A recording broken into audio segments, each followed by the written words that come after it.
Alhamdulillah. Alhamdulillahilladzi an'ama alaina ni'aman katsirah hatta la tuhsa. Asyhadu an la ilaha illallah wa asyhadu anna Muhammadan abduhu wa rasuluh. Allahumma salli ala Muhammad wa ala ali Muhammad kama sallaita ala Ibrahim wa ala ali Ibrahim wa barik ala Muhammad wa ala ali Muhammad kama barakta ala Ibrahim wa ala ali Ibrahim fil alamin innaka Hamidum Majid. Faya ayyuhal muslimun usikum wa nafsi bitaqwallah faqad fazal muttaqun. Qala ta'ala fil Qur'anil Karim, Bismillahirrahmanirrahim, Al-hajju ashhurum ma'lumat, faman farada fihinna al-hajja fala rafatha wala fusuqa wala jidala fil hajj wa ma taf'alu min khairi ya'lamuhu Allah wa tazawwadu fa inna khairaz zadi taqwa wattaquni ya ulil albab. Wa qala sallallahu alaihi wasallam, al-hajjul mabrur laysa lahu jazaa'un illa al-jannah. Sadaqallah wa sadaqa Rasulullah sallallahu alaihi wasallam. Kaum muslimin jamaah salat Jumat, a'azzakumullah. Demi Allah, dunia ini sangatlah singkat. Usia kita jauh lebih singkat. Dan yang tersisa dari usia kita jauh lebih singkat dari yang mungkin kita duga dan kita bayangkan. Karena itu saya ingin mengingatkan diri saya dan kaum muslimin, mari kita bersungguh-sungguh menyiapkan bekal perjumpaan kita dengan Allah. Sebaik-baik bekal itu adalah takwa kita kepada Allah. Kaum muslimin a'azzakumullah. Tema khutbah kita kali ini tentang maqasidul hajj. Menggali maksud-maksud atau makna-makna di dalam ibadah haji. Semua kita sesungguhnya sedang disiapkan untuk pergi haji. Karena di setiap sholat kita pasti mengarahkan arah kiblat kita yaitu ke arah Ka'bah itu sendiri. Ini sebenarnya membuat kita seharusnya ada keinginan, ada cita-cita dan ada kesungguhan untuk menyiapkan diri untuk pergi haji. Jamaah sekalian yang dimuliakan Allah. Allah Maha sempurna. Karena Allah Maha sempurna maka syariatnya sempurna. Agama ini adalah agama yang dari Maha sempurna, maka tentu agama ini adalah agama yang syariatnya menunjukkan kesempurnaan dan hikmah serta kebaikan-kebaikan. Termasuk di dalamnya adalah ibadah haji. Jamaah sekalian yang dimuliakan Allah. Apa saja poin tentang maksud-maksud ibadah haji ini? Yang pertama jamaah sekalian yang dimuliakan Allah, haji adalah ibadah seumur hidup. Ibadatul umur. Ibadah umur. Ada ibadah harian jamaah sekalian. Ini ibarat kita ngecas. Cas untuk 1 hari. Apa itu ibadah sholat? Ada ibadah mingguan seperti sholat Jumat seperti sekarang ini. Ada ibadah tahunan yaitu Ramadan. Dan kalau orang itu beribadah haji, kemudian dia betul-betul ibadah dengan baik, maka satu ibadah haji itu ibarat baterai, cukup untuk baterai seumur hidup. Maka jamaah sekalian yang dimuliakan Allah, maka haji itu diwajibkan oleh Allah sekali dalam sepanjang hidup kita. Kaum muslimin a'azzakumullah. Yang kedua, haji itu diwajibkan kepada orang kaya. Walillahi 'alan nasi hijjul baiti man istata'a ilaihi sabila. Dan untuk Allah atas manusia wajib pergi haji bagi siapa yang memiliki kemampuan dan kekayaan. Jadi kalau ada orang miskin tidak haji, tidak berdosa. Tapi kalau ada orang kaya punya kemampuan untuk berangkat, lalu dia tidak berangkat, maka dia berdosa. Kenapa haji itu diwajibkan kepada orang kaya? Karena kekayaan itu menurut perspektif Al-Quran, dia seperti pisau yang bermata dua. Karena harta itu bisa menjadi alat ketaatan, dan harta itu juga bisa menjadi penghalang seseorang untuk taat. Allah berfirman di dalam surat Al-Alaq, "Kalla innal insana la yatgha ar-ra'ahu istaghna." Sekali-kali tidak, sesungguhnya manusia itu melampaui batas, melakukan dosa-dosa. Kapan? Ar-ra'ahu istaghna, ketika dia serba berkecukupan. Maka terkadang yang membuat orang tidak kenal masjid, yang membuat orang tidak kenal ibadah, boleh jadi adalah yang menghijabnya adalah kekayaan itu sendiri. Lihatlah Qarun, lihatlah Firaun, dan bahkan kalau kita lihat negara-negara yang makmur, negara-negara maju, kecenderungan bahkan agama mereka ditinggal. Lihat bagaimana agama di Amerika misalkan, boleh dibilang gerejanya sepi. Maka kekayaan itu selain dia bisa menjadi alat ketaatan, dia bisa menjadi penghalang kita untuk taat. Karena itulah Allah ingin agar penghalang itu kemudian dikorbankan untuk pergi haji. Jamaah sekalian yang dimuliakan Allah Subhanahu wa taala.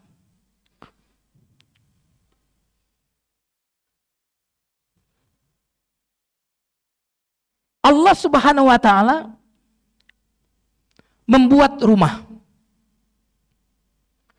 yaitu Ka'bah itu sendiri, dan rumah itu hanya ada di Makkah Al-Mukarramah. Padahal Allah itu jamaah sekalian bisa kita sembah dimanapun kita berada. Dan Allah tahu bahwa kecenderungan manusia ini sangat bersifat materialistik. Manusia itu agak sulit untuk memahami sesuatu yang abstrak. Karena itu Allah Subhanahu wa taala membuat rumah, yaitu Ka'bah itu, agar apa? Agar orang kalau mau ibadah ke sana harus pakai biaya. Jadi berbiaya ibadah haji itu adalah memang sudah didesain oleh Allah. Makanya ada ayat wajib bagi yang mampu. Artinya memang sudah disetting oleh Allah untuk pergi haji harus berbiaya. Pernah ada orang sekuler mengusulkan, kenapa kok Ka'bah itu tidak dibuat satu di setiap negara? Dari negara ini satu, di Indonesia, di Malaysia ada. Kemudian ada lagi yang mengusulkan kenapa ibadah haji itu tidak setiap bulan saja, sehingga antrian itu kemudian tidak terjadi. Nah, kalau kita menggali hikmah jamaah sekalian, sengaja Ka'bah itu ada di satu tempat, yaitu di Makkah Al-Mukarramah, agar semua orang kalau pergi haji itu berbiaya. Ada apa dengan biaya? Pertemuan yang tanpa biaya adalah pertemuan yang dingin. Seperti kita sholat.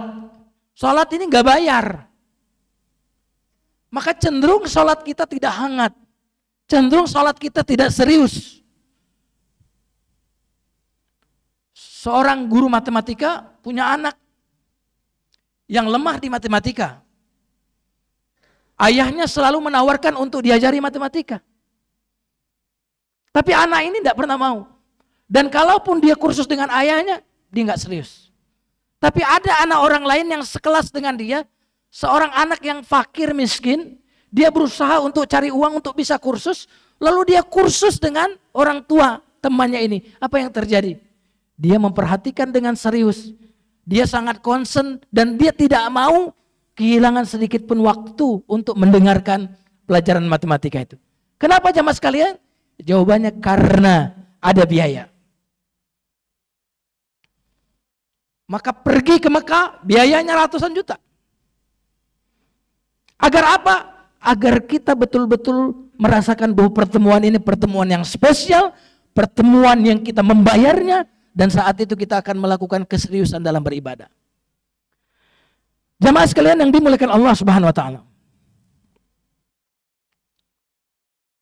Maka haji wajib bagi orang yang mampu, karena kadang-kadang kemampuan itu bisa menghalangi seseorang dari Allah, dan haji itu berbiaya agar kita betul-betul melaksanakan ibadah dengan penuh keseriusan dan penuh kesungguhan. Yang berikutnya jamaah sekalian yang dimuliakan Allah. Ibadah haji adalah ibadah di mana Allah betul-betul ingin agar hamba ini terkoneksi dengan Allah, connected dengan Allah. Karena itulah Ka'bah itu tidak berada di negara yang cuacanya nyaman seperti Indonesia. Mestinya kan bisa Ka'bah itu ada di Indonesia. Di daerah Lombok misalkan, yang banyak gili, banyak pantainya, cuacanya bagus. Tapi sengaja Allah tidak tempatkan Ka'bah di tempat yang secara fisik itu indah. Secara indrawi indah. Tapi justru Ka'bah itu ditempatkan di tempat yang gersang, tidak ada tetumbuhan, panas. Agar apa jamaah sekalian? Agar kita betul-betul merasakan nikmatnya hubungan dengan Allah. Bukan karena suasana alamnya, tetapi karena kita terkoneksi dengan Allah. Boleh jadi kalau Ka'bah itu ada di tempat yang alamnya nyaman, cuacanya nyaman, kita kemudian merasakan nikmatnya beribadah di situ, boleh jadi kenikmatannya bukan karena kita terkoneksi dengan Allah, tetapi karena kita merasakan nikmatnya alam di situ. Nah, jamaah sekalian yang dimuliakan Allah Subhanahu wa taala. Selain itu, sengaja Ka'bah itu ditempatkan oleh Allah di sebuah tempat yang gersang, tak indah secara indrawi, agar apa? Agar kita tidak punya niat yang ganda. Agar kita tidak menyekutukan Allah di dalam niat. Bayangkan kalau ibadah haji itu berada di tempat yang alamnya menarik. Boleh jadi orang sebenarnya intinya bukan untuk ibadah, tetapi intinya untuk jalan-jalan. Maka Allah hilangkan semua itu agar apa? Agar betul-betul engkau kalau ke Mekah karena Allah. Karena di luar itu tak ada keindahannya. Mekah dan Madinah itu alamnya tak ada yang indah. Yang indah hanyalah Ka'bah. Yang indah adalah Masjidil Haram. Yang indah adalah Masjid Nabawi. Bayangkan kalau tidak ada Masjidil Haram. Bayangkan tidak ada Masjid Nabawi. Saya yakin hotel-hotel yang di sana tidak akan berdiri. Saya yakin pasar-pasar di sana tidak akan berdiri. Kenapa? Orang tidak akan berkunjung ke sana. Jemaah sekalian yang dimuliakan Allah Subhanahu wa taala. Tempatnya gersang agar engkau situ tulus karena Allah. Udah gersang berbiaya tinggi agar pertemuan itu betul-betul kau manfaatkan karena engkau merasa telah mengeluarkan biaya untuk kemudian ibadah di sana. Jemaah sekalian yang dimuliakan Allah Subhanahu wa taala. Yang berikutnya, ibadah haji itu adalah ibadah yang membuat kita mudah taat. Kenapa ibadah haji itu ibadah yang membuat kita mudah taat? Karena di situ seperti sungai yang deras yang mengalir, lalu kita mengikuti arus itu. Tapi kalau kita di Indonesia mungkin melawan arus. Kalau kita di Ramadan gampang puasa, gampang ke masjid, gampang tarawih, gampang hatam Quran. Kenapa? Arus. Tapi kalau sudah di luar Ramadan, kita seperti melawan arus. Maka sengaja jamaah sekalian yang dimuliakan Allah, Allah membuat satu formula ibadah yang bernama haji agar semua kita mudah melakukan ketaatan, dan saat kita melakukan ketaatan itu jamaah sekalian, kita merasakan kedekatan dengan Allah dengan mudah, sehingga perasaan nikmat itu membuat kita ketagihan untuk kita lakukan saat kita pulang ke Indonesia. Dan yang terakhir, ibadah haji adalah ibadah yang mengingatkan kita akan perjalanan kematian dan kebangkitan di padang mahsyar. Orang kalau mati, mereka meninggalkan semuanya. Haji, orang pergi haji meninggalkan semuanya. Dia tinggalkan rumahnya, dia tinggalkan mobilnya, dia tinggalkan negaranya. Jamaah sekalian yang dimuliakan Allah. Lalu orang mati, mandi, baru pakai kain kapan. Dimandikan, baru pakai kain kapan. Orang yang ihram haji, mandi ihram, sunnah ihram, lalu dia pakai kain kapan. Dan yang menariknya jamaah sekalian, kalau kita ke masjid seperti sekarang ini, sunnah pakai minyak wangi. Sunnah pakai yang baju yang bagus. Tapi kalau pergi haji, justru pakaian pakai kehinaan. Nggak boleh kemudian pakai minyak wangi. Nggak boleh juga pakai yang berjahit. Nggak boleh menyisir rambut. Nggak boleh menggunting kuku. Dan itu berlaku buat si kaya dan si miskin. Agar apa? Agar engkau melihat ini adalah ibadah di mana tak ada bedanya si miskin dan si kaya. Ini adalah ibadah di mana kita merasakan kehinaan di hadapan Allah. Seandainya ada orang yang datang ke rumah kita meminta-minta pakai jas branded, sepatu branded, jam tangan branded, lalu dia meminta seperti ini kepada kita, niscaya kita tolak. Tapi seandainya orang datang kepada kita, bajunya compang-camping, berdebu, kusut, masai, dengan gemetar dia mengatakan, aku belum makan, maka pasti kita akan berikan. Lalu bagaimana dengan orang yang pakai kain kapan, pergi ke rumah Allah, lalu dia merendahkan dirinya, kusut, masai, kelelahan, lalu dia berkata, ya Allah, ampunilah aku. Niscaya tidak mungkin Allah menolaknya. Karena Allah telah berfirman, sesungguhnya sedekah itu untuk orang miskin. Maka kita pergi haji berkata, inilah si miskin yang cuma pakai baju kain kapan ini ya Allah. Maka bersedekahlah kepada si miskin ini. Nah jamaah sekalian yang dimuliakan Allah subhanahu wa ta'ala, maka ibadah haji adalah ibadah yang betul-betul membuat seseorang yang pergi haji itu betul-betul merasakan kedekatan dengan Allah. Betul-betul merasakan nikmatnya ibadah, yang dengan itu semua kemudian saat dia merasakan nikmat itu, dia akan melanjutkan saat dia kemudian kembali ke Indonesia. Semoga Allah subhanahu wa ta'ala memabrurkan jamaah haji yang berangkat tahun ini. Dan semoga kita semua yang hadir di sini tidak lama lagi ditakdirkan, diundang oleh Allah untuk kemudian berangkat haji dan umroh. Amin ya rabbal alamin. Barakallahu li wa lakum fil Qur'anil Karim. Wa nafa'ani bima fihi minal ayati wa dzikril hakim. Wa taqabbalallahu minni wa minkum tilawatahu innahu was samiul alim.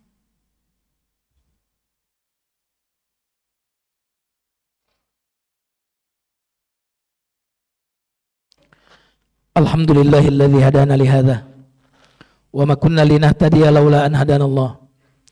Asyhadu an la ilaha illallah wa asyhadu anna Muhammadan abduhu wa rasuluh. Allahumma salli ala sayyidina Muhammad wa ala ali sayyidina Muhammad. Fa ya ayyuhal muslimun usikum wa nafsi bi taqwallah. Faqad fazal muttaqun. Qala ta'ala fil Qur'anil Karim wa qala rabbukum ud'uni astajib lakum wa qala aidha innallaha malaikatahu yusalluna 'alan nabi. Ya ayyuhalladzina amanu sallu alaihi wasallimu taslima. Kita berdoa kepada Allah dengan penuh harap dan penuh keyakinan. Allahumma salli ala Muhammadin wa ala ali Muhammad. Alhamdulillahi rabbil alamin. Hamdan yuwafi ni'amahu wa yukafi mazidah. Ya Rabbana lakal hamdu kama yanbaghi li jalali wajhikal karim wa azimi sultanik. Allahumma aktub lana hajjatan qaribatan wa umratan qaribah. Allahumma aktub lana hajjatan qaribatan wa umratan qaribah. Allahumma aktub lana hajjatan qaribatan wa umratan qaribah. Allahumma ballighna al-Ka'bah. Allahumma ballighna al-Ka'bah. Allahumma arzuqna al-hajja wal umrah. Allahumma inna nashtaqu ila baitikal haram. Ballighna baitikal haram. Ballighna al-Ka'bah. Allahumma arzuqna ziyaratal haramain. Allahumma ansur ikhwanana al-muslimina fi Filistin. Allahumma ansurhum nasran aziza. Allahumma aftah lahum fathan qaribah. Allahumma inna nastaudi'ukal masjidil aqsa wa ahlaha wa sama'aha wa ardaha wa rijalaha wa nisa'aha wa atfalaha. Allahumma hfazhum bihibzik, ayyidhum bita'yidik, ayyidhum bimalaikatik. Allahumma ahlikil yahuda wa mawalahum. Allahumma ahlikil yahuda wa mawalahum. Allahumma anzil ala al-yahud ba'saka alladhi la yuraddu 'anil qaumil mujrimin. Allahumma arina fihim ajaiba qudratik. Allahumma fil muslimina wal muslimat wal mu'minina wal mu'minat al ahya'i min wal amwat bi rahmatika ya arhamar rahimin. Rabbana atina fid dunya hasanah wa fil akhirati hasanah wa qina adzabannar. Subhana rabbika rabbil izzati amma yasifun Wassalamun ala mursalin. Walhamdulillahi rabbil alamin. Aqimis shalah. Allah